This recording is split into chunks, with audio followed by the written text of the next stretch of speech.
नमस्कार, बहुत बहुत स्वागत है आप सभी का डीडी न्यूज के इस खास कार्यक्रम इस वक्त में। मैं हूं निखिल सिंह और क्या है इस वक्त की बड़ी खबरें जिनके बारे में विस्तार से जानने समझने को लेकर आपके मन में जिज्ञासा है। क्या है इन खबरों के मायने, क्या है इनके पीछे का एजेंडा।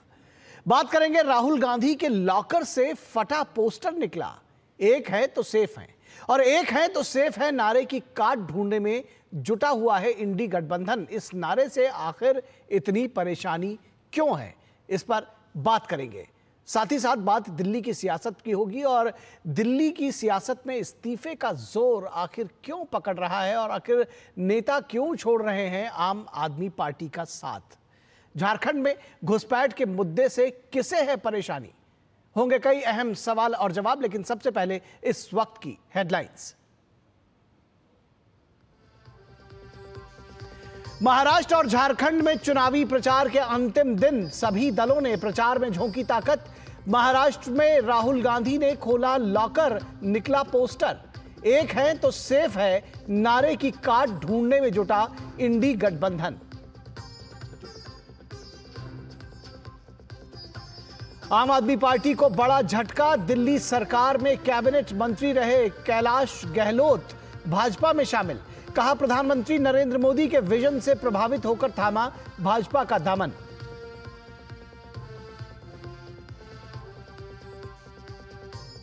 कांग्रेस अध्यक्ष मल्लिकार्जुन खड़गे के जहरीले बोल पर भाजपा का पलटवार। भाजपा नेताओं ने कहा यह कांग्रेस की हार की मानसिकता को है दर्शाता।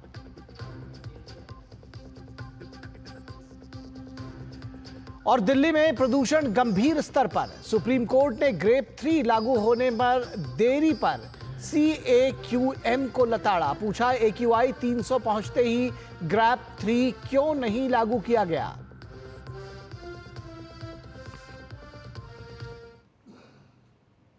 तो फटा पोस्टर निकला, एक है तो सेफ है। आखिर क्या है इसके मायने और राहुल गांधी के सेफ से, उनके लॉकर से ये फटा पोस्टर आखिर क्यों निकाला उन्होंने, इस पर हम विस्तार से चर्चा करेंगे और समझने की कोशिश करेंगे कि आखिर ये पूरी सियासत क्या है। चुनाव प्रचार के आखिरी दिन कांग्रेस नेता राहुल गांधी ने एक पोस्टर रिलीज किया है। एक है तो सेफ है, लॉकर खुला तो पोस्टर निकला और राहुल गांधी इसका मतलब समझाते रहे। तो क्या राहुल गांधी और MVA का इस चुनाव में संविधान खतरे में, लोकतंत्र खतरे में वाला पोस्टर काम नहीं कर पाया है या फिर फ्री बी के अलावा MVA कोई एजेंडा सेट नहीं कर पाई। दरअसल बीजेपी के आक्रामक प्रचार से निपटने में MVA को इस बार काफी मशक्कत करनी पड़ी है। योगी आदित्यनाथ के बटोगे तो कटोगे के नारे पर खड़गे जी ने सबसे ज्यादा आक्रामकता दिखाई है। जाहिर है उन्होंने इसे हर सभा तक पहुंचा दिया है।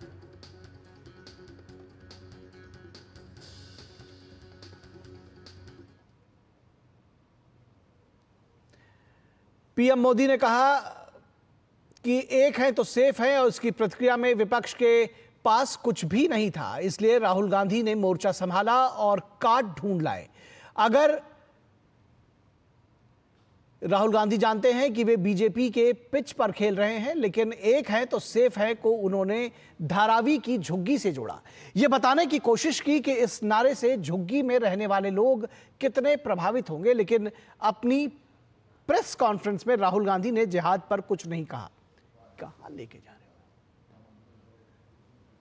हो। मुस्लिम उलेमाओं को फतवा सामाजिक बहिष्कार की धमकी पर वो चुप रहे। अगर सेकुलर सियासत है तो फिर बटोगे तो कटोगे कंफ्यूजन कम्युनल कैसे हो सकता है। महाराष्ट्र के चुनाव प्रचार में खड़गे की जी काफी सक्रिय हैं और योगी आदित्यनाथ के बटोगे तो कटोगे की तोड़ निकाल रहे हैं। सांगली की जनसभा में उन्होंने कहा कि जहरीले सांप को मार देना चाहिए। बीजेपी और RSS पर हमला बोलते हुए खड़गे ने इनकी तुलना जहर से की, इन्हें राजनीतिक रूप से खतरनाक बताया। बीजेपी ने कहा हार के डर से कांग्रेस बौखला गई है। कहा कि कांग्रेस पार्टी ने हर बार चुनाव में जहर फैलाने की कोशिश की है लेकिन कामयाब नहीं हुई। जानकार मानते हैं कि चुनाव प्रचार में स्लोगन की अहम भूमिका होती है। राहुल गांधी एक बार लाल किताब की आजमाइश विधानसभा चुनाव में करना चाहते थे, लेकिन हरियाणा ने इसे फ्लॉप कर दिया। अब महाराष्ट्र में एक है तो सेफ है कि काट ढूंढने में लगे हुए हैं। तो सवाल यही उठता है कि एक है तो सेफ है नारे से आखिर इंडी गठबंधन को और विशेष तौर पर कांग्रेस को दिक्कत क्या है और इस नारे की काट वो क्यों ढूंढना चाहते हैं। तो राहुल गांधी ने पोस्टर जारी करते हुए कहा कि भाजपा सिर्फ मुद्दों से भटकाने का काम करती है। क्या कहा उन्होंने, आइए दिखाते हैं आपको। किसानों को सही दाम नहीं मिलता है, बेरोजगारी बढ़ती जा रही है, महंगाई है। अब बीजेपी इन सवालों के जवाब कैसे दे? वो दे ही नहीं सकती, तो डिस्ट्रैक्ट तो करना ही पड़ेगा। तो एक है तो सेफ है कि मुद्दे को राहुल गांधी कहते हैं कि ये बीजेपी डिस्ट्रैक्ट करना चाहती है, इसलिए इस मुद्दे को लेकर गए। वहीं बीजेपी के नेता अजय आलोक ने राहुल गांधी के बयान का जवाब देते हुए कहा कि राहुल गांधी एक सेलेक्टिव सेफ की बात क्यों करते हैं। जो सेफ दिखा रहे थे तो गांधी परिवार का सेफ दिखाए ना। वर्ल्ड मीडिया रिपोर्ट कर रही थी कि सोनिया गांधी वर्ल्ड की 3rd रिचेस्ट। अब पुष्ट खबरों से ये भी जानकारी आती है कि 12 या 14 आइलैंड हैं इनके अपने प्राइवेट। वो वाला सेफ कहाँ है, भारत देखना चाहता है। और कांग्रेस अध्यक्ष मल्लिकार्जुन खड़गे ने भाजपा और आरएसएस को जहरीला सांप बताया है।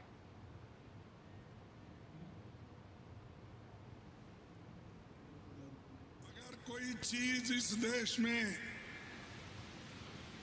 पॉलिटिकली है तो बीजेपी और आरएसएस। ये तो जहर के जैसा है। जहर मालूम है ना आपको? ये जहर सांप अगर एक बार काटा तो खत्म आदमी होता है, जहरीला सांप। तो इसलिए ये जहरीले सांप को आप मार देना चाहिए। तो एक राष्ट्रीय पार्टी के राष्ट्रीय अध्यक्ष हैं और जहरीले सांप से तुलना कर रहे हैं। नेताओं के मन में कितना खुद जहर बह रहा है ये समझा जा सकता है। यहां से आपको सीधे लिए चलेंगे बीजेपी के हेडक्वार्टर्स पर, जहां पर प्रेस कॉन्फ्रेंस कर रहे हैं संबित पात्रा। का प्रेस कॉन्फ्रेंस था। एक तथाकथित राष्ट्रीय पार्टी के तथाकथित उम्दा नेता द्वारा इस प्रकार का प्रेस कॉन्फ्रेंस, और उसमें भी एक तिजोरी पकड़कर लाना और उसके इर्द गिर्द नाटक करना, यह राहुल गांधी और कांग्रेस पार्टी को शोभा नहीं देती है। मैं कल सोशल मीडिया देख रहा था, आज भी सोशल मीडिया देख रहा था। हम सबके बहुत निकट आदरणीय बाला साहेब ठाकरे, उनके एक इंटरव्यू को हम देख रहे थे, जिसमें बाला साहेब ठाकरे ने जब राहुल गांधी के विषय में पूछा गया तो बाला साहेब ठाकरे झुंझला गए। उन्होंने कहा, अरे वो छोटा पोपट के बारे में मत पूछो, छोटा पोपट है, पोपट है। मैं आज इस मंच से कहता हूं और राहुल जी के भाषा में कहता हूं, छोटा पोपट ने किया है कांग्रेस चौपट। छोटा पोपट करे कांग्रेस चौपट। इस छोटे पोपट ने, जिसका नाम राहुल गांधी है, मैं तो आपसे भी कहूंगा कि आप देखिएगा आज के बाद राहुल गांधी का नाम छोटा पोपट पड़ने वाला है। और ये नामांकन कोई हमने नहीं किया है। महाराष्ट्र में चुनाव हो रहे हैं, बाला साहेब ठाकरे को हर कोई पहचानता है, आदर भी हम में से हर कोई करता है। बाला साहेब ठाकरे ने राहुल गांधी का नाम छोटा पोपट रखा है और यह नाम आज महाराष्ट्र के हर बच्चे के जुबान पे होगा कि छोटा पोपट करे पार्टी चौपट। और इस छोटे पोपट के प्रेस कॉन्फ्रेंस को हमने आज देखा है। इस छोटे पोपट के लिए मैं कहूंगा कि जाकी रही भावना जैसी, जाकी रही भावना जैसी, वो समझे सेफ का अर्थ तैसी। सेफ के दो अर्थ होते हैं, मगर जिसकी जैसी भावना है सेफ का अर्थ उसको वैसा ही समझ आएगा। सेफ का अर्थ सुरक्षा भी होता है, सुरक्षित रखना भी होता है। कैसे भारतवर्षियों को, भारत के नागरिकों को घुसपैठियों से सुरक्षित रखा जाए, समझने वाले सेफ का सही अर्थ समझते हैं। सुरक्षा प्रदान करना, सुरक्षित रहना। हमारे राष्ट्राध्यक्ष नड्डा जी ने भी सेफ के अर्थ को बताया है। और सेफ का दूसरा अर्थ तिजोरी भी होता है। जाकी रही भावना जैसी, जो तिजोरी में सेंध मारते हैं वंशों से, दादा परदादा दादी पापा मम्मी सबने मिलके जो सेंध मारने का काम किया है, तो स्वाभाविक रूप से जब आप सेफ बोलेंगे तो आपको तिजोरी ही दिखेगा। तो तिजोरी में सेंध मारने वालों ने सेफ का अर्थ तिजोरी समझा, इसमें गलती किसी की नहीं है। ये गलती उस खानदान की है जिन्होंने बार बार हिंदुस्तान की तिजोरी में सेंध मारने का काम किया है, जिन्होंने बार बार घोटालों पे घोटाले करके हिंदुस्तान को लूटने का काम किया है। चाहे नेशनल हेराल्ड का केस हो, नेशनल हेराल्ड केस में 5,000 करोड़ रुपए का घोटाला, 2G केस में 1,46,000 करोड़ का घोटाला, एंट्रिक्स देवास स्कैम में 1,000 करोड़ का घोटाला, कोल स्कैम में 10 लाख करोड़ से भी अधिक का घोटाला, और अगुस्ता वेस्टलैंड में। तो कांग्रेस के घोटालों को गिना रहे थे संबित पात्रा, और उन्होंने साथ ही साथ कहा कि कांग्रेस को डुबाने का काम राहुल गांधी कर रहे हैं। उन्होंने उनका नाम छोटा पोपट दिया। बहरहाल एक बात और साफ तौर पर कही कि भ्रष्टाचार से घिरी हुई है कांग्रेस। और हम वापस अपने मुद्दे पर आते हैं और महाराष्ट्र चुनावों की बात करते हैं। जिस तरह से जहरीले बोल नेताओं के निकल रहे थे वो अभी हमने आपको दिखाया, और उसके साथ ही साथ भाजपा के प्रवक्ता शहजाद पूनावाला ने मल्लिकार्जुन खड़गे के बयान पर पलटवार किया और कहा कि ये जनता के जनादेश का अपमान है। उन्होंने कहा कि वे लोग चुनाव में हिंसा भड़काने वाली बातें करते हैं। मोहब्बत की दुकान या ये नफरत की जुबान और नफरत फैलाने वाले भाईजान मल्लिकार्जुन खड़गे जी, जिन्होंने योगी आदित्यनाथ जी को आतंकी कहा भगवा पहनने वाले लोग राजनीति में ना आए, जिनके बेटे ने कहा सनातन बीमारी है, जिनके घटक दल ने कहा सनातन समाप्त हो जाए, आज वो कहते हैं कि बीजेपी आरएसएस एक पॉइजनस स्नेक की तरह है और इस पॉइजनस स्नेक को मार देना चाहिए। यही इनकी मानसिकता है। जनता ने जिन्हें चुना है तीसरी बार, उन्हें पॉइजनस स्नेक कहना और मारने की बात करना, मतलब हिंसा भड़काना चुनाव में, ये वही लोग हैं जो जनता को भी नहीं बख्शते, जनता को भी राक्षस कहते हैं, और अब जनता के चुने हुए प्रतिनिधि को पॉइजनस स्नेक बताकर हिंसा का उपयोग चुनाव में करना चाहते हैं। और इस पूरी खबर पर बातचीत करने के लिए हमारे साथ हमारे संवाददाता शिशिर सेलार जुड़ेंगे। थोड़ी देर में हम ऑन ग्राउंड क्या कुछ चल रहा है महाराष्ट्र में, किस तरह से चुनाव प्रचार का आज आखिरी दिन है, इस विषय पर बातचीत करेंगे। साथ ही साथ हमारे सलाहकार संपादक विनोद मिश्रा जुड़े हुए हैं इस विषय पर बातचीत करने के लिए। विनोद जी, अगर आपसे समझना चाहें, जिस तरह के जहरीले बोल देखी गई और जिस तरह से एक है तो सेफ है कि काट में तमाम नारे ढूंढने में जुटा हुआ है इंडी गठबंधन, तो कैसे इसको समझे? मोहब्बत की दुकान में जहरीले बोल का सामान कैसे इसको परिभाषित करें? निखिल, आज चुनाव प्रचार के आखिरी दिन में राहुल गांधी का ये प्रेस कॉन्फ्रेंस तो कई मायने में समझा जा सकता है, लेकिन इम्पोर्टेंट ये है कि राहुल गांधी अगर इस प्रेस कॉन्फ्रेंस में आए तो डेफिनेटली उनके जेहन में वही एक है तो सेफ है का ही नारा था, वही बटोगे तो कटोगे ही का ही नारा था। तो जाहिर सी बात है कि राहुल गांधी इस दौर में अभी जो बीजेपी का पिच है उसी पिच पे खेलने को मजबूर हुए हैं। सवाल ये है कि वो जिस सेफ को लेके, जिस तिजोरी को लाके वो प्रेस कॉन्फ्रेंस में दिखाने आए थे, ऐसा ही एक्सपेरिमेंट अरविंद केजरीवाल भी कर चुके हैं। अरविंद केजरीवाल भी ऐसी ही तरह के सेफ लेके आके और उसको तोड़ के दिखा रहे थे कि हमने कितना डॉक्यूमेंट इन भ्रष्टाचारियों के खिलाफ में रखा है। ठीक उसी के कॉपी करते हुए अभी राहुल गांधी इस सेफ को दिखा रहे थे और उसमें से जो पोस्टर निकाल रहे थे, तो उन्होंने पोस्टर दिखाया उसमें कि प्राइम मिनिस्टर मोदी के साथ में उन्होंने अडानी को दिखाया। अब राहुल गांधी को कोई ये बात समझने से परे है हम लोगों को कि प्रेस कॉन्फ्रेंस में भी शायद नहीं पूछा होगा कि अडानी को जो वहाँ धारावी का रीडेवलपमेंट प्रोजेक्ट मिला था वो किसने दिया, तो डेफिनेटली वो प्रोजेक्ट इनकी ही सरकार थी उस समय में MBA की, उसी ने वो धारावी का रीडेवलपमेंट प्रोजेक्ट अब ये अडानी को दिया था। अब अगर राहुल गांधी ये सवाल उसे पूछ रहे हैं तो अब सवाल ये है कि धारावी के लोगों को या तो वो निहायत रूप से बेवकूफ़ समझते हैं या वो समझ रहे हैं कि इस मुद्दे को लेके हम एक है तो सेफ का काट ढूंढ सकते हैं। इंपॉर्टेंट ये है कि महाराष्ट्र के इलेक्शन के पूरे कैंपेनिंग को आप अगर देखिए तो वो कैंपेनिंग का जवाब आप राहुल गांधी के आज के प्रेस कॉन्फ्रेंस से आपको मिल सकता है कि राहुल गांधी जिस पिच पे पूरे लोकसभा चुनाव का प्रचार, लोकतंत्र खतरे में है, संविधान खतरे में है और आरक्षण खतरे में है का उन्होंने एक पिच शुरू किया था, वो आते आते हरियाणा के इलेक्शन में वो एक तरह से फ्लॉप हो गया। राहुल गांधी का वो जो डर दिखाने का था वो डर के आगे जीत वाला में डर के आगे हार हो गई जी। अब ये है कि राहुल गांधी जो ये कोशिश कर रहे हैं कि ये एक है तो सेफ है का जो असर पड़ा है वो असर को वो कम दिखाने के लिए, कमतर करने के लिए वो इस सेफ का एक तिजोरी लेके आते हैं। आपको लगता है विनोद जी कि ये जो एक है तो सेफ है, ये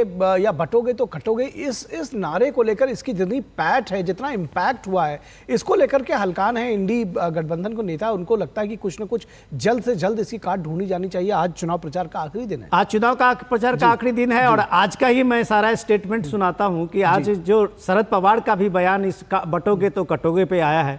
आज योगी जी के जो आप कैंपेनिंग देखिए और उनका रोड शो भी हो रहा है महाराष्ट्र में, तो वो उन्होंने उसको फिर दोहराया तो शरद पवार का जवाब आया कि ना हम बटे थे न कटेंगे और जो हम 2024 के लोकसभा के इलेक्शन में हमने जो ताकत दिखाई थी वही ताकत दिखाएंगे। इसका मतलब कहीं ना कहीं शरद पवार को लगा है कि ये बटेंगे और कटेंगे का जो था उनको जाति में तोड़ने वाला उनका अभियान था, उसको कहीं ना कहीं से उनके अभियान को डाइल्यूट किया है। खुद उद्धव ठाकरे कह रहे हैं कि बंबई में जो काटेगा उसको, बंबई में जो इस तरह की बात करेगा, बंबई पे जो हमला करेगा उसको हम काट देंगे।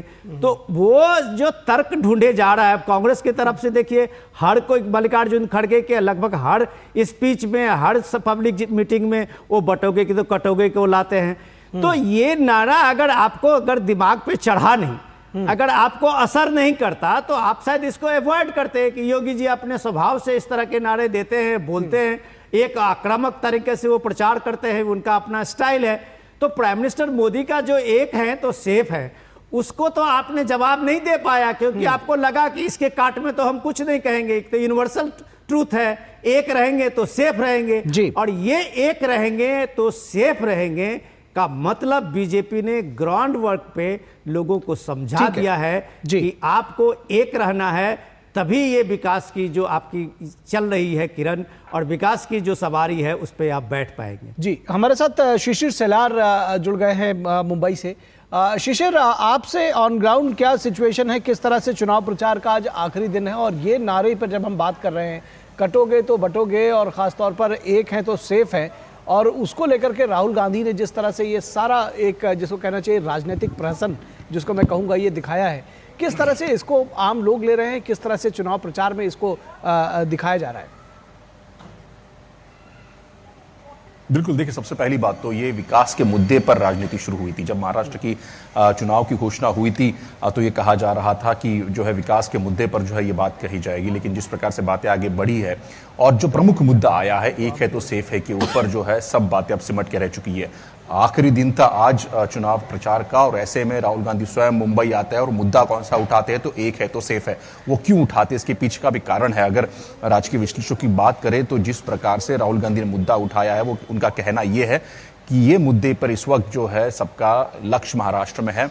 कहीं ना कहीं एक कहते हैं कि आईबॉल्स बन चुका है ये नारा कि एक है तो सेफ है और इसीलिए जब राहुल गांधी यहाँ पर मुंबई में आते हैं आखिरी दिन जब कुछ ही घंटे बचे हैं तो ऐसे में इसी मुद्दे को वो सामने लेके आते हैं, लेकिन इस मुद्दे की कांट ढूंढ नहीं पाते क्योंकि जैसे ही उन पर आरोप होते हैं और कुछ तस्वीरें जो है राहुल गांधी अपने प्रेस कॉन्फ्रेंस में दिखाते हैं एक बिजनेसमैन के साथ, हालांकि इसका जवाब भी बीजेपी ने इमीडिएटली दे दिया है। जिस प्रकार से कांग्रेस के नेताओं की तस्वीरें साझा की जाती है, जिस प्रकार से उनके साथ उसी बिजनेसमैन की तस्वीरें जो है बीजेपी सामने लाती है और ये भी कहती है कि जिस प्रकार से कांग्रेस कार्यकाल में जो है बिजनेस बढ़ा है उस बिजनेसमैन का, तो ऐसे में क्या ये कहना ठीक नहीं होगा कि एक है तो सेफ है और राहुल गांधी फेक है।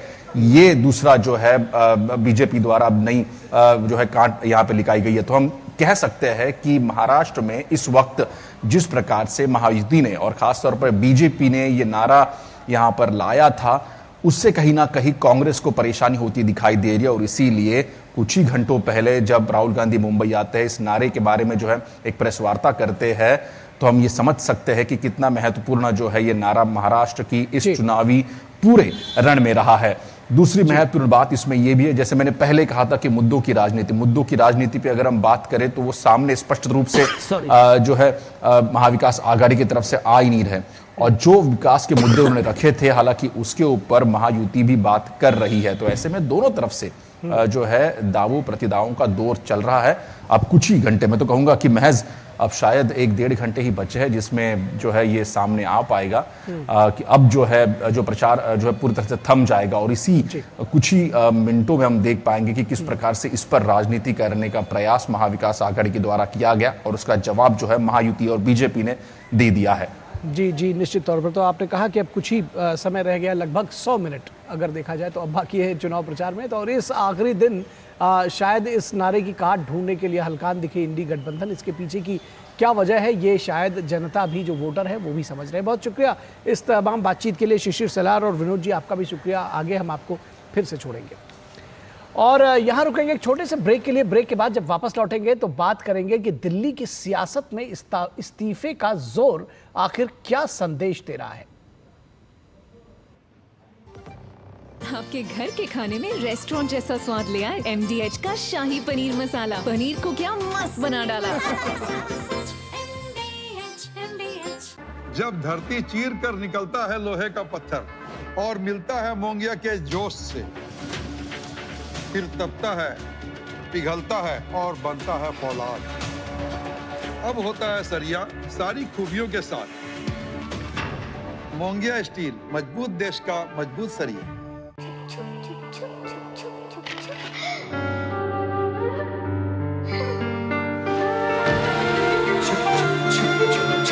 आ जाओ। Yes papa. जिंदगी किसी के लिए नहीं रुकती, हम भी आपको कहां रुकने देंगे। जिंदगी के हर मोड़ पर LIC है तो इंश्योर्ड है। LIC, हर पल आपके साथ।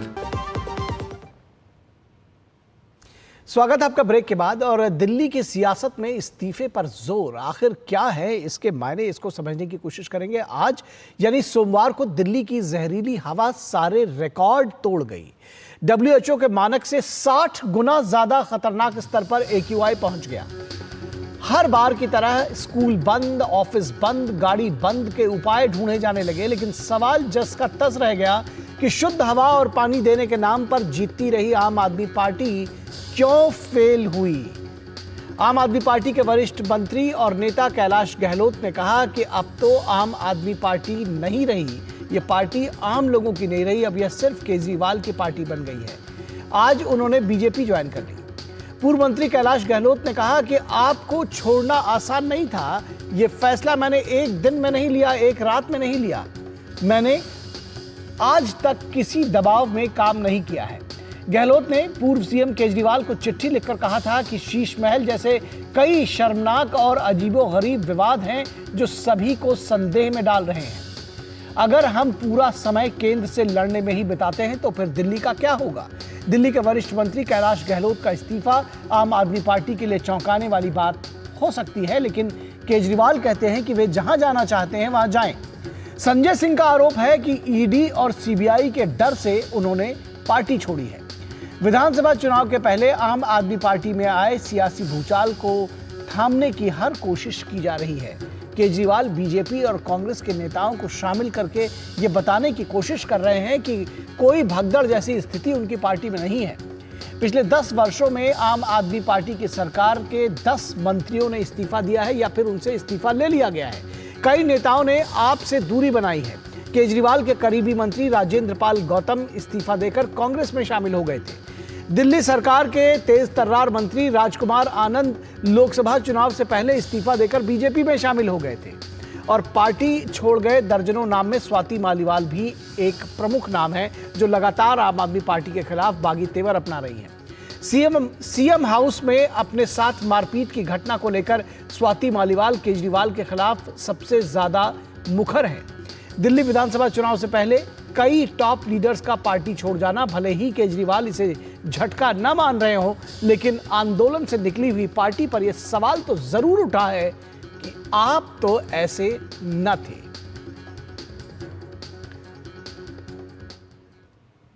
तो तो ये सवाल जरूर पूछा जाएगा आम आदमी पार्टी और केजरीवाल से कि आप तो ऐसे न थे, एक सियासत बदलने के लिए यहां पर आए थे और किस फेर में पड़ गए। बहरहाल कैलाश गहलोत जिन्होंने इस्तीफा दिया, बीजेपी ज्वाइन किया, उनका कहना है कि वे वकालत छोड़कर आम आदमी पार्टी से जुड़े थे, लेकिन जिन मुद्दों के साथ वे पार्टी में आए थे, पार्टी अब उससे भटक गई है। मैं तो पेशे से वकील हूं, वकालत छोड़ के हम आम आदमी पार्टी से जुड़े अन्ना जी के टाइम से, और मेरे ख्याल से केवल मैं नहीं था, हजारों लाखों कार्यकर्ता लोगों ने अपनी नौकरी छोड़ी, अपना काम छोड़ा और एक विचारधारा से जुड़े। अगर जिन वैल्यूज के लिए हम इकट्ठा है, जिन वैल्यूज के लिए आम आदमी पार्टी ज्वाइन की, अगर वो बिल्कुल कॉम्प्रोमाइज्ड होते हुए अगर देखने को मिली तो फिर कहीं ना कहीं पीड़ा, और ये मेरे शब्द हो सकते हैं, लेकिन मैं गारंटी के साथ कहता हूं कि इन शब्दों के पीछे वो लाखों हजारों कार्यकर्ताओं की आवाज है, वो भावना है कि जिस मकसद के लिए वो जुड़े थे वो आज उनको नजर नहीं आ रहा। एक आम आदमी की सेवा करने के लिए जुड़े थे, वो आम आदमी से मेरे ख्याल से सब वो लोग खास हो गए हैं। तो आम आदमी से खास आदमी हो गए हैं और जिस मकसद के लिए जुड़े थे, सेवा के लिए जुड़े थे, वो मकसद अब दूर हो गया है, मकसद अब दूसरा हो गया है। वहीं आम आदमी पार्टी के संयोजक अरविंद केजरीवाल का कहना है कि कैलाश गहलोत फ्री है, वो जहां चाहे जा सकते हैं। वो फ्री हैं, जहां मर्जी जो मर्जी स्वागत कर सकते हैं।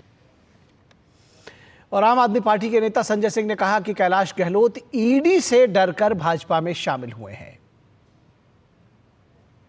112 करोड़ रुपए के भ्रष्टाचार का आरोप इसी भारतीय जनता पार्टी ने लगाया कैलाश गहलोत जी के ऊपर, तो एक दबाव उनके ऊपर बनाया गया और जिसके कारण से ये फैसला कैलाश गहलोत ने लिया है।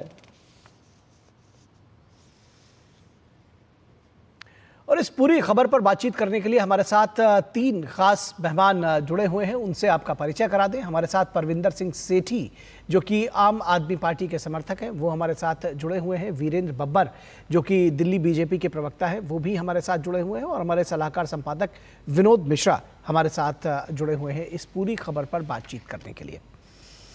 तो इस चर्चा की शुरुआत करें विनोद मिश्रा आपके साथ और समझने की कोशिश करें कि दरअसल आम आदमी पार्टी जिस एजेंडे के साथ में कहा जाए या जिस एक बड़े उन्नत मॉरल कैरेक्टर के साथ में आई थी और ये कहा गया था कि राजनीति की दिशा बदलने के लिए, एक अलग किस्म की राजनीति करने के लिए आई थी, अब उनके पार्टी के तमाम वरिष्ठ नेता ये कह के पार्टी छोड़ रहे हैं कि पार्टी भटक गई है।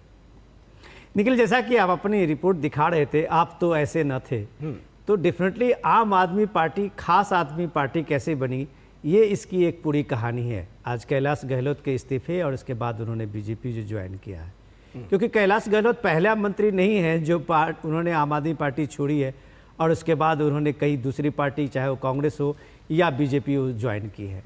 तब सवाल है ये आम आदमी पार्टी खास आदमी की पार्टी कैसे बन गई। तो ये आपको ये आंदोलन के साथ में इस चीज़ों को देखना पड़ेगा कि ऐसे लगा आम आदमी पार्टी से वो जुड़ने वाले सैकड़ों, जो बात बता रहे थे अभी कैलाश गहलोत, कितने लोग जुड़े, पढ़े लिखे एकेडमिशियन से लेके और कई कद्दावर लोग, आम आदमी, हर आदमी को लगता था कि ये व्यवस्था परिवर्तन के साथ साथ एक नई तरह की जो पार्टी की बात वो कह रहे हैं, वो लगा कि एक देश में एक नई धारा की बात हो रही है। लेकिन केजरीवाल और केजरीवाल के उस धारे को जब वो शीश महल की खबर सामने में आई और उससे पहले जो ये शराब घोटाला था, उसने लगभग इस पूरे पार्टी के इमेज को और केजरीवाल के इमेज को हाशिए पे डाल दिया। अब सवाल ये है कि ये आम आदमी पार्टी की खास आदमी पार्टी बनने की कहानी वो सिर्फ एक शीश महल ही नहीं था जिसमें कई करोड़ का बीजेपी ने आरोप लगाया कि सिर्फ रिनोवेशन में खर्चे हुए और उसके बाद हम बानगी उसका हम लोगों ने देखा। यही बात कह के ही कैलाश गहलोत ने चिट्ठी लिखी थी कल सीएम को, अतिशी को अपने इस्तीफे में, और केजरीवाल को भी चिट्ठी लिखी थी कि भाई आपकी पूरी राजनीति जो परसेप्शन पर करते रहे और केंद्र से लड़ते हुए हम दिखते रहे, तो इसमें दिल्ली का क्या होगा। तो दिल्ली के विकास में आप देख लीजिए कि आज दिल्ली की हालत क्या है। ये जहरीली हवा में जिस तरह से लोग जीने को मजबूर हैं, और इसके मजबूर के साथ में आप ये देख लीजिए कि आज WHO का जो मानक है उससे 60 गुना ज़्यादा आज दिल्ली के शहर में आज AQI का स्तर है जिसमें हम लोग बैठे हुए हैं। तो इस स्तर पर लाने के लिए भले ही एक फैक्टर नहीं हो, दो फैक्टर नहीं हो, कई फैक्टर हो सकते हो, लेकिन केजरीवाल जी हर चुनाव में इसी मुद्दे को लेके आए कि हम दिल्ली में लोगों की सांस के लेने की शुद्ध हवा और यमुना जी को साफ करके शुद्ध पानी की व्यवस्था करना मेरी गारंटी होगी। 12 साल 13 साल हो गए और हर बार अगर आम आदमी पार्टी की तरफ से वही एक बहाना दिया जाता रहा तो ये मान सकते हैं कि वो बंद के अलावा उनके पास कोई विकल्प नहीं है और आइडिया के रूप में आज आम आदमी पार्टी के पास कुछ भी नहीं है। जी बिल्कुल। परविंदर सिंह सेठी, आपसे सीधा सवाल, आप आम आदमी पार्टी को डिफेंड कर रहे हैं, आप उनके समर्थक हैं। आम आदमी पार्टी किस जगह से चले थे, कहां से आप चले थे, किस मॉरल हाई ग्राउंड को लेकर के चले थे और कहां आकर खड़े हो गए हैं कि मंत्री इस्तीफा दे रहे हैं, कह रहे हैं कि ये भटक गए हैं, अब आम आदमी नहीं रही, ये खास आदमी पार्टी हो गई है?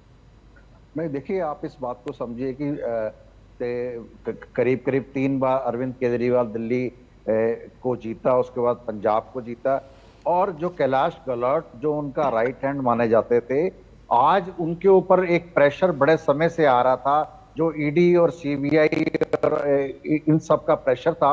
और उन्होंने जिस तरह से देखा कि जब अरविंद केजरीवाल को नहीं छोड़ा, संजय सिंह को नहीं छोड़ा, और बड़े नेता जो थे, सत्येंद्र जैन थे, उनको उठा के जेल में डाल दिया, तो उनके ऊपर एक प्रेशर तो डेफिनेटली था। इसके अलावा और कोई तर्क है आपके पास? ये जब कोई भी पार्टी छोड़ता है तो ईडी सीबीआई के अलावा और कोई भी तर्क बचता है? मैं उसी पे आ रहा हूं कि जब ये मौका प्रस्ती की राजनीति आ जाती है, जब भारतीय जनता पार्टी एक बोरी लेकर बैठी हुई है लोगों को खरीदने के लिए, और उनका पूरा जो जोर लगा हुआ दिल्ली पे चुनाव है, दिल्ली के चुनाव को जीतने के लिए, इस तरह के आपको बहुत सारे बदलाव देखने को नजर आएंगे, बहुत सारे लोगों को अपनी पार्टी में मिलाने के लिए। कैलाश गहलोत के ऊपर जो बस खरीद घोटाले का आरोप था वो तो काफी पहले लगा था, आज नहीं लगा है, और ये तब उन्होंने नहीं ज्वाइन किया, और अगर ऐसी बात है तब तो फिर बहुत जल्दी हम देखेंगे कि अरविंद केजरीवाल और संजय सिंह भी बीजेपी में ज्वाइन कर लेंगे, चले जाएंगे। देखिए, ये मौका प्रस्ती की राजनीति है। अगर कैलाश गहलोत को पार्टी के अंदर कमियां नजर आती थी तो वो सोचते कि ये मेरी पार्टी है और मेरा फर्ज बनता है कि इस पार्टी के अंदर कुछ कमियां हैं तो मैं इन कमियों को दूर करूं। तो चिट्ठी तो लिखी है, उस चिट्ठी को पढ़िए। की लंबी लाइन में जाके लग जाएंगे, वहां पे भी अगर इनको प्रॉपर वो सम्मान नहीं मिला तो ये वापस फिर दूसरा रास्ता देखेंगे, दूसरा घर देखेंगे। जहां मौका परस्ती की राजनीति आ जाती है, जहां पे अपने बेनिफिट्स की राजनीति आ जाती है, जहां पे उनको नजर आता है भारतीय जनता पार्टी एक बड़ी पार्टी है, देश के अंदर उनकी सरकार है, मुझे कहीं ना कहीं ऊंचा पद मिल जाएगा। ये बताइए, जो चिट्ठी लिखी है उन्होंने, आप उसमें कोई सब्सटेंस नहीं मानते? आम आदमी पार्टी के कार्यकर्ता हैं, थोड़ा सा तो एनालाइज करिए, थोड़ा सा ईमानदार बनिए। मैं बिल्कुल ईमानदारी से कह रहा हूं कि ये ग्राउंड्स क्रिएट करी जाती है। ठीक है, चलिए बस, ठीक है, मैं समझ गया आपका जवाब पॉलिटिकल, जो संजय सिंह की लाइन आपने ली है, ठीक है, ठीक है, आपकी बात समझ गया परविंदर जी, आपका पॉइंट आ गया। वीरेंद्र बब्बर जी, आपको ये जो पॉइंट बार बार उठाया जाता है, कोई भी नेता जैसे आता है, कहा जाता है कि भाई ईडी और सीबीआई के डर से वो आए हैं, जबकि आपने देखा कि कैलाश गहलोत ने कितने गंभीर किस्म के आरोप आम आदमी पार्टी पर लगाए, वो उसको मानने को राजी नहीं। वो कह रहे हैं कि सिर्फ ईडी और सीबीआई की धमकी की वजह से ऐसे लोग आते हैं। देखिए, मैं आपको कहना चाहता हूं, अगर हम थोड़ा पीछे जाएं तो रामलीला ग्राउंड के अंदर जब ये लोग अनशन पे बैठे थे आदरणीय अन्ना जी के नेतृत्व में, उस समय जो बड़ी बड़ी बातें इन सब लोगों ने की, माननीय अन्ना जी का जो उस समय मानना था, तो उस समय आज के दिल्ली के मुख्यमंत्री जो रहे केजरीवाल जी, ये कहा करते थे हम राजनीति करने नहीं आए हैं जी, ना हम कोई पॉलिटिकल पार्टी बनाने आए हैं, ना हमने कोई चुनाव लड़ना है। और हम सबको ध्यान में होगा केजरीवाल जी का वो भाषण, ये जो कुर्सी है ना, कुर्सी ये आदमी का दिमाग खराब कर देती है, जो भी कुर्सी पे आता है उसकी सोच बदल जाती है। तो ये सब वो लोग जो उस समय अन्ना जी की बातों से प्रभावित हुए, उसके बाद इन लोगों ने राजनीतिक पार्टी का गठन किया, चुनाव लड़ा, दिल्ली की जनता ने मेजोरिटी दी, इनकी सरकार बनी, एक बार नहीं 2 बार बनी। उससे पहले जो कसम खाते थे अपने बच्चों की कि कांग्रेस के समर्थन से ना सरकार बनाऊंगा, ना कांग्रेस को समर्थन देके उनकी सरकार बनाऊंगा, इन्होंने उनके साथ भी समर्थन लेकर के सरकार बनाई। ऐसी अनेक नहीं अनेकों बातें, जो कहते थे गाड़ी नहीं लूंगा, कोठी नहीं, बंगला कुछ नहीं लूंगा, सुरक्षा नहीं लूंगा, तनख्वाह नहीं लूंगा, और जो कहा करते थे कि उस समय की तत्कालीन मुख्यमंत्री शीला दीक्षित के कमरे में 15 एसी लगे हुए हैं, अरे मेरा तो दिल कांप जाता है, ये 15 AC का बिल कहां से दिया जाएगा, ये दिल्ली की जनता की गाड़ी कमाई का पैसा है, भाई क्या जरूरत है इतनी बड़ी कोठी की, 5 कमरों का फ्लैट काफी है। तो इस प्रकार की बड़ी बड़ी बातें करने के बाद, दिल्ली की जनता को बेवकूफ बनाने के बाद, दिल्ली की जनता को भावनाओं में बहाने के बाद जब सरकार में आए तो उन्हें वो सब चीजें चाहिए थी जिसके लिए वो कभी कहा करते थे कि ये हमें नहीं चाहिए। सवाल ये है, आज हम जब बात करते हैं कि अंतरात्मा की आवाज पर अगर कोई व्यक्ति इस्तीफा देता है, अभी मेरे मित्र आदरणीय कांग्रेस आम आदमी पार्टी के प्रवक्ता कह रहे थे कि अगर पार्टी में कोई कमी थी तो कैलाश जी को उसे ठीक करना चाहिए था, कैसे कर लेते? अरे मालिक तो वो है अरविंद केजरीवाल जी, जिसको चाहे उसको बनाए, जिसको चाहे उसको हटाए। ये वही पार्टी है, ये वही पार्टी के नेता है जो अपनी सांसद को मुख्यमंत्री निवास पे अपने घर बुला के अपने ही पीए से पिटवाते हैं। ये वही दिल्ली के मुख्यमंत्री जो है अरविंद केजरीवाल जी आम आदमी पार्टी के नेता है जो दिल्ली के चीफ सेक्रेटरी को अपने घर बुला करके पिटवाते हैं। और ये वही नेता है जो कहा करते थे कि दिल्ली की सड़कों के ऊपर जो है जिस प्रकार से आप देख रहे हैं बस समाज में, ये सब साफ कर देंगे, दिल्ली की जनता को जो है ऐसी सड़कें देंगे कि कहीं कोई गड्ढा नहीं होगा। आज लोग समझते हैं कि गड्ढे पे सड़क है या गड्ढे पे सड़क है।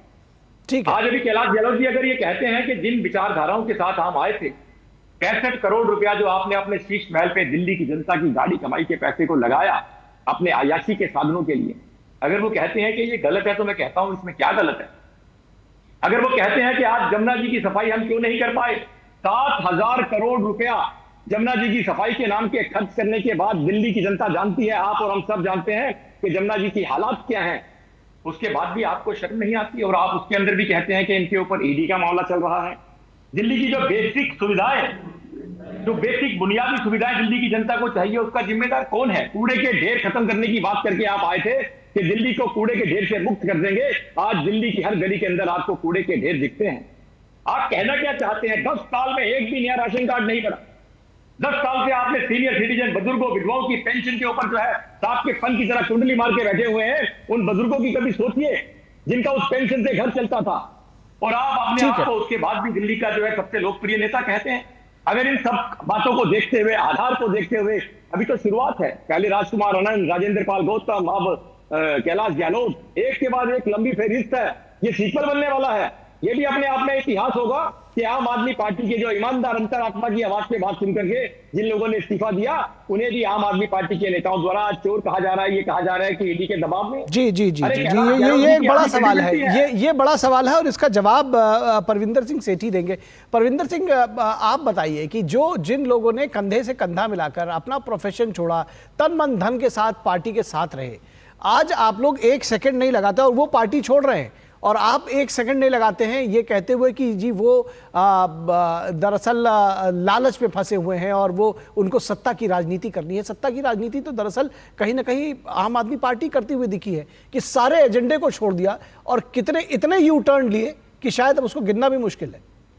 नहीं, देखिए आप एक बात को समझिए, अगर एक व्यक्ति किसी पार्टी के साथ जुड़ा हुआ है, उस विचारधारा के साथ जुड़ा हुआ है और उसने सारी मलाइयां तो खा ली, मंत्री रहे, तो उसी तो विचारधारा की वो कह रहे हैं कि भाई विचारधारा तो रही नहीं।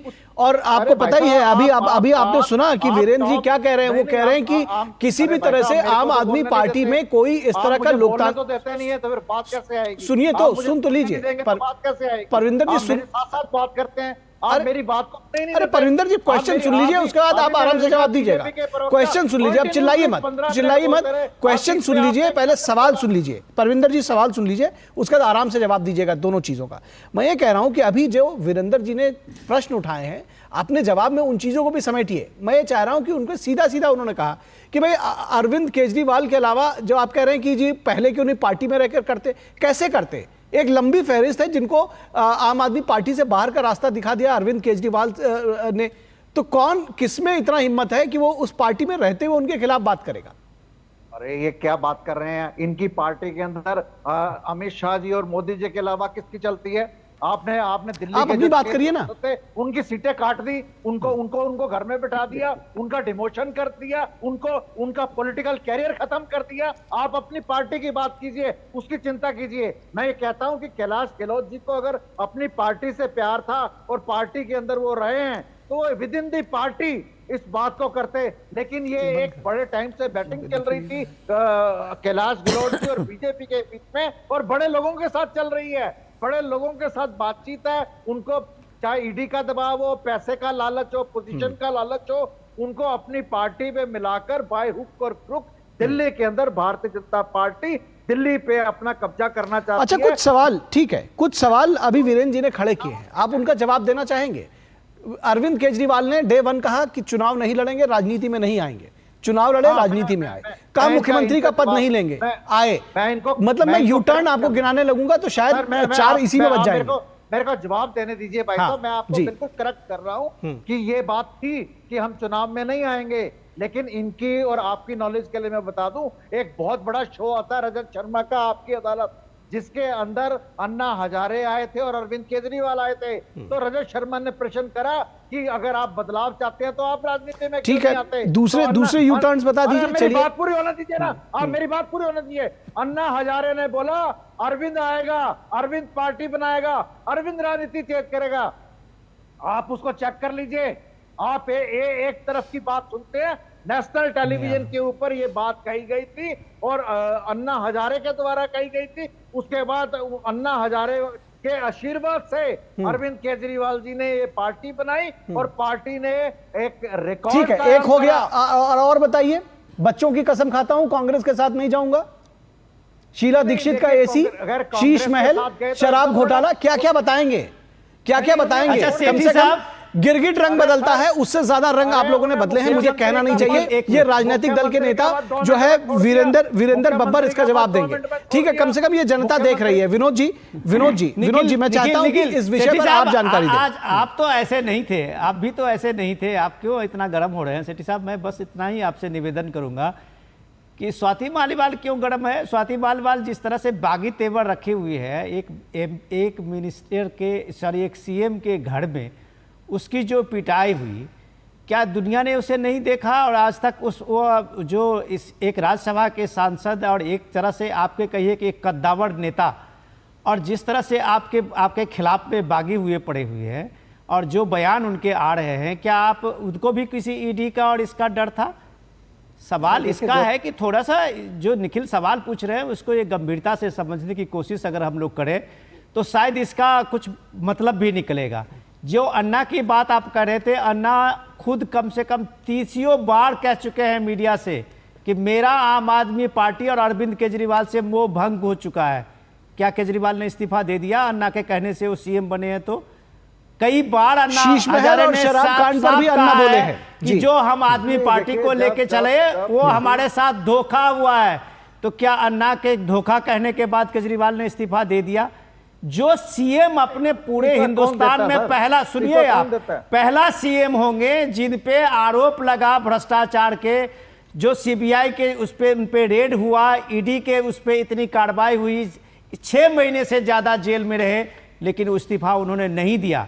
जो आदमी कल तक ये बात कह रहे थे कि जेल जो है किसी के आरोप लगे और उसका इस्तीफा लो, उसको जेल में डालो, और वो आदमी खुद जेल के लिए अभी तीसरी बार मुख्यमंत्री बनने के लिए पूरा कैंपेनिंग कर रहा है कि अरविंद केजरीवाल फिर एक बार मुख्यमंत्री। वीरेंद्र बब्बर कुछ कहना चाह रहे हैं? क्या राजनीति की बात कर रहे हैं और मोरालिटी की बात समझा रहे हैं लोगों को? नहीं, मोरालिटी की बात तो कम से कम मुझे लगता है कि नहीं करनी चाहिए। परविंदर जी, आप खुद इस बात को, आप सच में, जैसा कि अभी विनोद जी ने कहा कि आप तो ऐसे नहीं थे, और कम से कम इन चीजों को एनालाइज करिए। आप तो एक प्रबुद्ध वक्ता रहे हैं। मैं वीरेंद्र बब्बर जी बहुत देर से कुछ कहना चाह रहे हैं। वीरेंद्र बब्बर जी, आप अपनी बात जो कहिएगा उसमें एक सवाल मेरा और जोड़ लीजिए कि तमाम सवाल तब उठ जाते हैं जब दूसरी पार्टी के नेता पार्टी छोड़ते हैं, आप उनको अपने यहाँ ज्वाइन कराते हैं।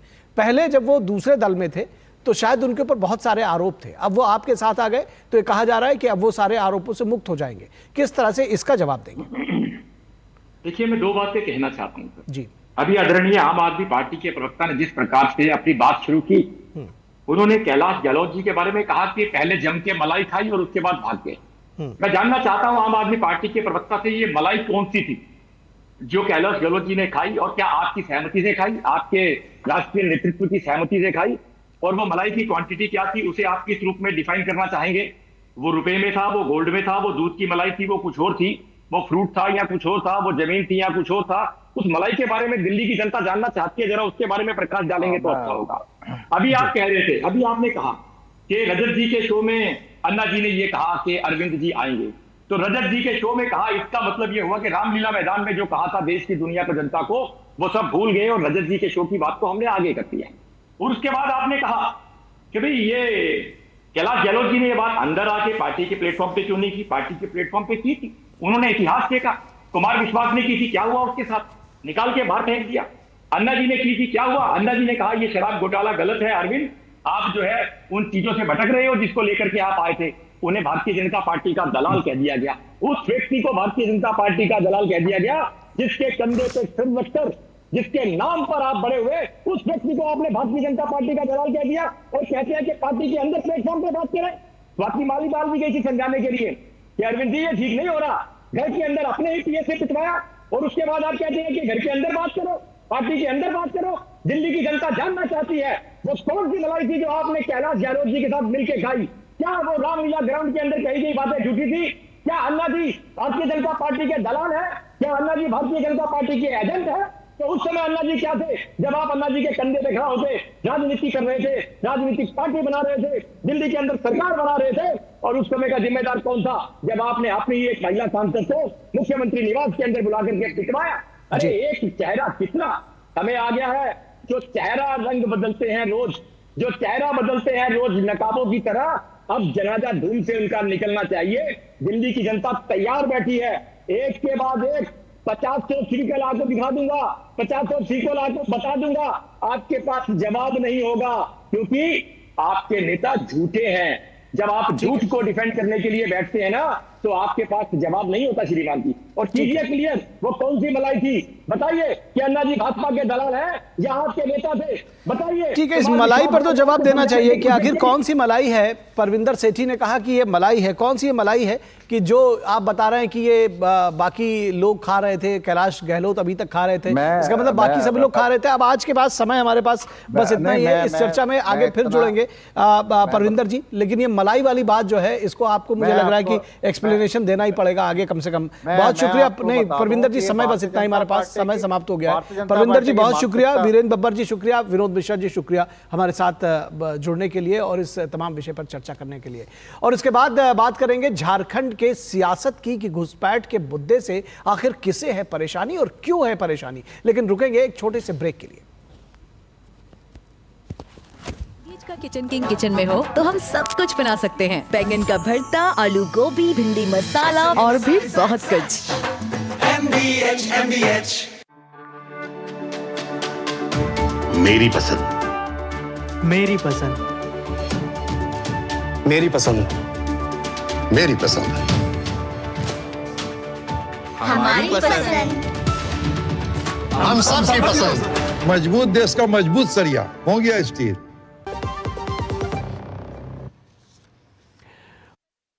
घुसपैठ से किस मुद्दे पर आखिर किसको परेशानी है, इस पर हम बातचीत करेंगे और जानने की कोशिश करेंगे कि आखिर ये जो पूरा मुद्दा है दरअसल किस तरह से जो झारखंड के चुनाव हैं उसमें एक बड़ा इशू बना हुआ है। आज जब शाम को झारखंड विधानसभा चुनाव के दूसरे और अंतिम चरण का प्रचार अभियान थम जाएगा। अंतिम चरण में 20 नवंबर को 38 विधानसभा क्षेत्रों में मतदान होना है। आखिरी दिन सभी दलों के तमाम दिग्गज नेता प्रचार में अपनी पूरी ताकत झोंक रहे हैं। चुनावी घमासान के बीच झारखंड में घुसपैठ बड़ा मुद्दा बन चुका है। बीजेपी ने पूरे जोर शोर से इस मुद्दे को उठाया है। बीजेपी के कई स्टार प्रचारकों ने जनसभाओं में बांग्लादेशी घुसपैठ और डेमोग्राफी में बदलाव का मुद्दा उठाया है। तो पार्टी कार्यकर्ता गांव-गांव, गली-गली जाकर इस पर आम जनता को जागरूक करते हुए दिखे हैं। बांग्लादेश से घुसपैठ की क्या मोडस ऑपरेंडी है, कैसे कुछ राजनीतिक दल वोट बैंक की सियासत के लिए घुसपैठ को प्रश्रय दे रहे हैं, ये बात जन जन तक पहुंचाने के लिए बीजेपी कार्यकर्ता जुटे हुए हैं। इस मुद्दे पर जेएमएम कांग्रेस बैकफुट पर दिखती है। इंडी गठबंधन के नेताओं की एक ही रट है कि बीजेपी इस मुद्दे से लोगों को बांटना चाहती है। इंडी गठबंधन के नेता बीजेपी के स्टार प्रचारकों को ही बाहरी का बता रहे हैं। उनका कह रहे हैं कि ये बाहर से आए हैं। उनका आरोप है कि घुसपैठ रोकने की जिम्मेदारी केंद्र सरकार की है। लेकिन ये सवाल तो इंडी गठबंधन से पूछा ही जाएगा कि बांग्लादेशी घुसपैठ को सिस्टमैटिक तरीके से प्रश्रय किसने और किस लालच में दिया, क्यों दिया। सवाल यह भी पूछा जाएगा कि अगर बांग्लादेशी घुसपैठ को गलत मानते हैं तो आखिर इस मुद्दे से परेशानी क्या है। और झारखंड में बीजेपी के चुनाव प्रभारी शिवराज सिंह चौहान ने राज्य में भाजपा की जीत का दावा किया है।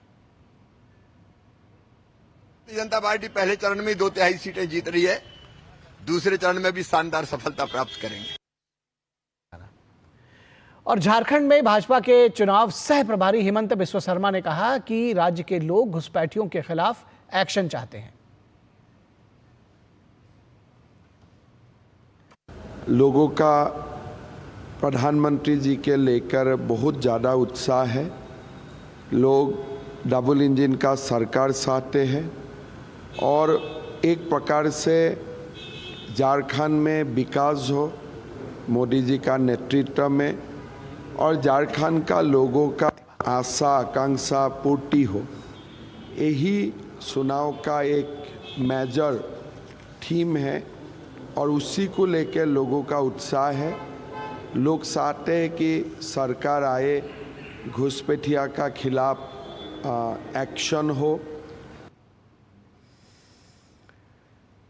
और हेमंत सोरेन इस पूरे मुद्दे पर क्या कुछ कहते हैं? दरअसल उनका जो जिस तरह से एक स्टैंड जेएमएम और कांग्रेस का रहा है कि बीजेपी के लोग काटने की बांटने की बात करते हैं, क्या कह रहे हैं हेमंत सोरेन, आइए सुनते हैं। ये लोग सिर्फ जाति धर्म के नाम पर उन्माद फैला करके चुनाव लड़ना, वोट डालो और राजनीति करो की रणनीति पर आगे जाते हैं। हम लोग जात धर्म से ऊपर हर लोग हर वर्ग के लिए काम करते हैं। जो भी काम है उसका सभी वर्गों को लाभ मिलता है। और इस पूरी खबर पर बातचीत करने के लिए हमारे साथ झारखंड की सियासत पर बात करेंगे रांची से हमारे संवाददाता दिवाकर कुमार। दिवाकर, ये सवाल तो निश्चित तौर पर पूछा जाएगा कि आखिर जब बात घुसपैठ की बात होती है, बांग्लादेशी घुसपैठ की होती है, तो असहज हो जाती है इंडी गठबंधन। आखिर क्यों? और इसको जब ये मुद्दा उठाया जाता है तो बार बार वो यही बात कहते हैं कि ये लोग बीजेपी के लोग बांटने की कोशिश कर रहे हैं।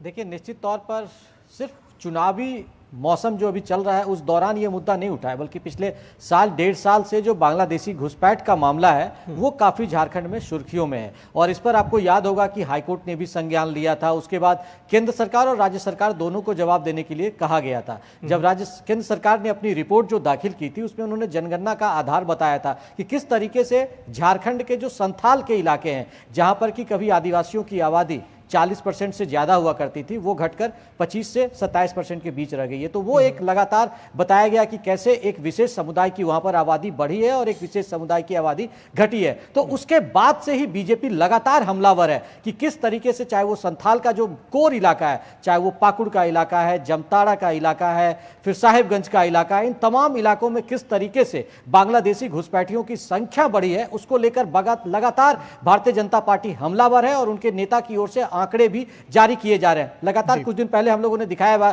भी था आपको कि किस तरीके से जमाई टोला जैसा चीज साहिबगंज में बन गया है। तो इस तरह के जो आरोप प्रत्यारोप चल रहे हैं उसमें बाकायदा भारतीय जनता पार्टी की ओर से प्रूफ भी दिखाए गए हैं कि कैसे मोहल्ले के मोहल्ले बदल गए हैं और लगातार उस पर आरोप प्रत्यारोप का दौर चल रहा है। उसी मुद्दों को लेकर भारतीय जनता पार्टी लगातार हमलावर है। और चूंकि भारतीय जनता पार्टी हमलावर है तो आपको याद होगा 2-3 दिन पहले जो कांग्रेस के प्रभारी हैं गुलाम अहमद मीर, जो कि वो इंडी गठबंधन के घटक दल हैं और यहाँ पे सत्ता में मुख्य जो दल है कांग्रेस वो भी है, तो उनके नेता ने साफ तौर पर एक तरीके से स्वीकृति दी थी कि किस तरीके से वो हिंदू को भी गैस सिलेंडर 450 रुपया में देंगे, मुस्लिम को भी देंगे और कोई घुसपैठिया बांग्लादेशी है तो उसको भी वो देंगे। तो एक तरीके से उससे एक मौन स्वीकृति भी मिली थी। और इस मामले के जब गुलाम अहमद मीर ने जब ये बयान दिया था उसके बाद से बीजेपी और ज्यादा अटैकिंग मूड में आ गई थी और एक तरीके से जो झामुमो थी और वो कांग्रेस थी वो एक तरीके से बचाव की मुद्रा में आ गई थी कि उनके बयान को तोड़ मरोड़ कर पेश किया गया। लेकिन जो स्थिति है और जो ग्राउंड स्थिति दिखती है, हमने भी कई बार पाकुड़ का दौरा किया है, साहिबगंज का दौरा किया है, इन तमाम जगहों पर जो चीजें दिखती है वो कहीं ना कहीं ऐसा लगता है कि आदिवासियों की आबादी यहां पर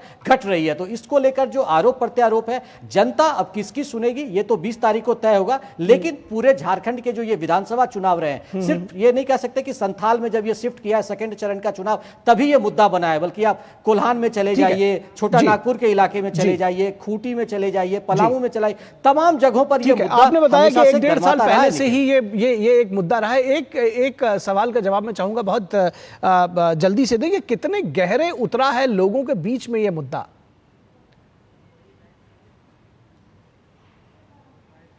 देखिए, निश्चित तौर पर आज मैं एक संथाल की जो पिछली स्थिति थी और वर्तमान स्थिति में क्या कुछ चुनावी गणित बैठता है उस पर मैं एक आज स्टोरी कर रहा था। तो उसमें जब आंकड़ों पर मैं जा रहा था, कुछ जानकारों से मेरी बातचीत हो रही थी, मैं कई वरिष्ठ पत्रकारों से भी मैंने बातचीत की। उन्होंने कहा कि निश्चित तौर पर जो ये बांग्लादेशी घुसपैठ का मुद्दा है वो खासकर जो संथाल परगना के युवा हैं उनके मन में एक तरीके से पैठ कर गया है, और युवा जो है इसको लेकर अब खुलकर चर्चा कर रहे हैं कि निश्चित तौर पर यहां पर उनकी संख्या बढ़ रही है। तो एक जो पत्रकार हैं, जानकार हैं, संथाल के इलाके को जो जानते हैं, कोल्हान के इलाके को जो जानते हैं, वो लगातार अब इस मुद्दे पर खुलकर बात कर रहे हैं और कह रहे हैं कि निश्चित तौर पर इस बार का जो जनादेश होगा उसमें उसकी झलक देखने को मिल सकती है कि किस तरीके से बांग्लादेशी घुसपैठ का जो मुद्दा रहा है वो युवाओं पर खासकर हावी होता दिख रहा है। जी, निश्चित तौर पर। और दिवाकर, एक बात और भी है कि जिस तरह से इंडी गठबंधन के नेता इस पर रिएक्शंस दे रहे हैं और वो बार बार इस पर बैकफुट पर दिख रहे हैं, तो निश्चित तौर पर यह माना जाता है कि जो नेता है उनको सबसे पहले मौसम और जो हवा का अनुमान है वो सबसे पहले उनको पता चलता है, और यही वजह है कि इस घुसपैठ वाले मुद्दे पर वो इतने डिफेंसिव हैं और बार बार बीजेपी को और एनडीए के खिलाफ तमाम बातें कर रहे हैं। फिलहाल जनता क्या कुछ कहेगी, जनता क्या कुछ अपना कटघरे में खड़ा करने की कोशिश कर रहे हैं। जी बिल्कुल। तो मैंडेट क्या देती है, जैसा कि आपने कहा, ये 23 तारीख को पता चलेगा। बहुत शुक्रिया इस तमाम बातचीत और जानकारी के लिए।